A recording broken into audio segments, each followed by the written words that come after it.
information by sort of discussing it, talking about it. Most of the times, children are safer in our state, and for that we need responsible journalism, we need responsible police, we need a responsible judiciary, we need a commission that is also active, and at the end of the day, the whole point is that we work in collaboration. This is not us competing against each other, but we're working in collaboration to ensure that children are safer in our state.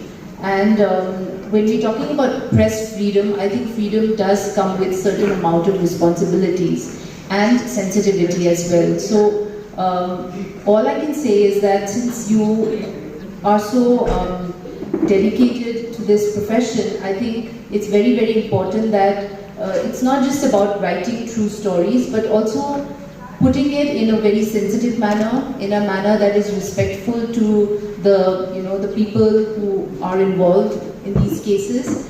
And it's not always just about putting the news out there. We need to be sensitive, and that applies to all of us. I'm not just talking about the media, I'm talking about our commission, I'm talking about the police. Like for instance, in the police stations, it is mandatory now to have a child-friendly corner, but many police stations in Meghalaya don't have that. So, the sensitivity has to be at every level, and at the end of the day, if you're a journalist, I think it's important that you also do the homework before you report something. So, that whatever you're reporting is not just something that will get you in trouble, but it is eventually to ensure that correct information is put out there. Stop centers, if it comes to the police also, it has to go to the database. Okay.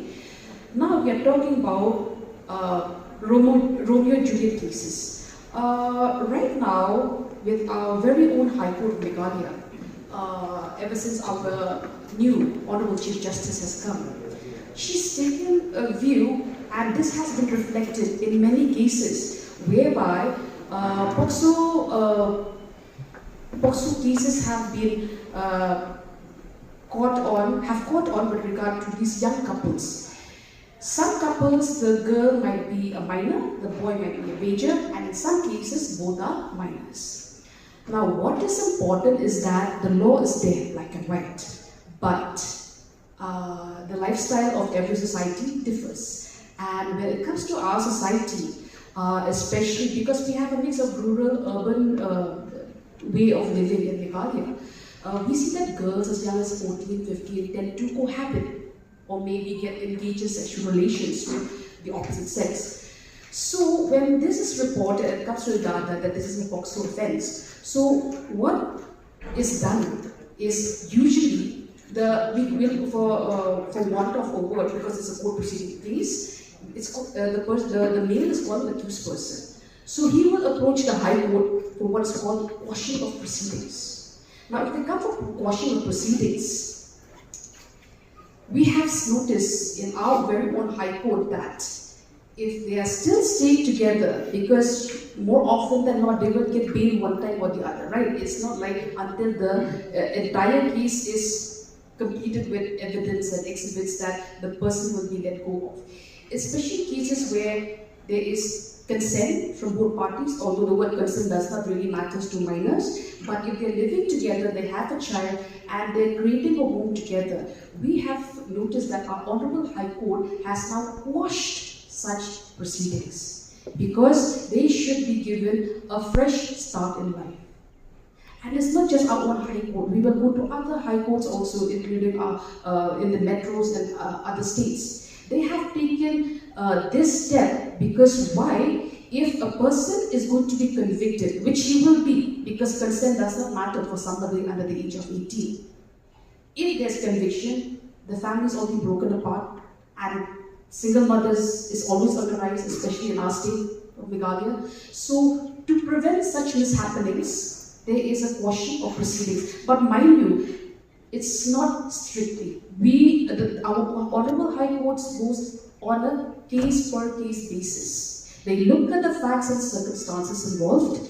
They actually ask even the survivor, she's still termed as a survivor until the case closes, whether she wishes to pursue her studies, whether she wishes to go for a vocational course, and there are government schemes which the court will then, because we have State Legal Services Authority and District Legal Services Authority, to help the survivors hand in hand, to help them obtain, to help them achieve that independent life. Independent life in the sense like financially independent, but at the same time making sure that such relationships do not create further cracks in the life of the survivor. So this is what has happened to date with regard to our Honourable High Court. I also have to inform you that when POCSO cases are taken up, the live streaming goes off. This is to the extent we go to prevent, to protect, and the identification of the survivors. So with this note, this ending note, I would say it is a team effort for all of us, because nobody will know what the child has gone through unless they wear her shoes. Only she will know what she's gone through. So it's our duty to work together as a team, Commission, prosecution, the police, and especially the press, because what you write, what you say in the media is often taken as the truth. So that's where we all have to be, careful about it. Thank you.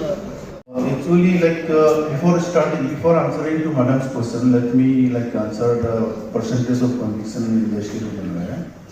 Perhaps in POCSO cases, conviction rate is around 80%.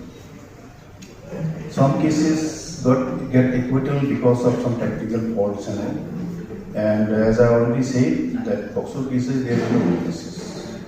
Witnesses are less. If the medical is negative, then perhaps case is gone. But nevertheless, if it is a true case, then we put our level best to collect evidence and submit a charge sheet before the court. So now, information for the media, from my practical experience, if I say last year that case, most of the media people either they are in SP's office, and some of them they used to come to my chamber seeking information, and I believe we have provided whatever information we can, keeping checks and balances. Because we cannot disclose everything. If we disclose everything, then our case is gone. And for your kind information, FIR is a public document. Anybody can collect it. Now I think it is available in the portal also. You can download from the portal. So FIR itself gives most of the information. Now media people are very curious, they want to know what is the outcome, what is the development in the case. So during the initial phase, the development is perhaps around 40 to 50%. So we cannot divulge everything to the media. We can divulge certain aspect, okay, investigation is going on, we have arrested XYZ person, so that much we can divulge.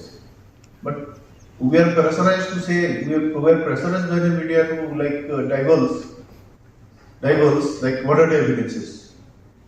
What are the evidences? What are the materials you have collected? So these things, if we disclose, as I already told you, accused are also there. He is also watching.